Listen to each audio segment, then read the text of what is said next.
সন্ধেবেলা সন্ধ্যা টন্ধা চাটা খেয়ে আমরা চলে গেছিলাম একটু বেগমপেটে। আর যেহেতু উইকেন্ড ছিল, আমার হাজবেন্ডের ছুটি থাকে, এই দুটো দিনই আমরা পাই। আর ওখানে গিয়ে একটা দোকান দেখলাম, এত সুন্দর সুন্দর জিনিস ছিল, কিন্তু কি বলো তো, এত দাম ছিল না যে আর ছোঁয়া যাচ্ছিল না।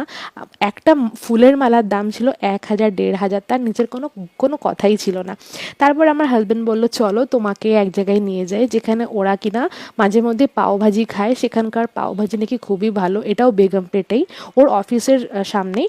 তো খুবই ভালো ছিল পাওভাজিটা, আমার খেয়ে ভীষণ ভালো লেগেছে। আর রাতটাও হয়ে গিয়েছিল, খিদেও পেয়েছিল।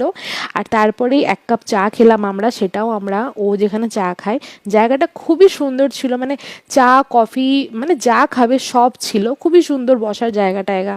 আর জানো আজকে আমি অরুণ আইসক্রিমও খেয়ে দেখলাম, অনেক শুনেছিলাম এটার ব্যাপারে কিন্তু কোনোদিন খাইনি। তো খাওয়া দাওয়ার পর সামনে একটা স্টোর ছিল, সেখানে গিয়ে একটু কালেকশনগুলো দেখছিলাম, যদিও বা এখন আমার নেওয়ার মতন কিছুই নেই। আর নেক্সট ডে আমাদের ফ্রিজটা কিন্তু ডেলিভার্ড হয়ে গিয়েছে, নেক্সট ব্লগে তোমাদের সাথে অবশ্যই শেয়ার করব। বাই।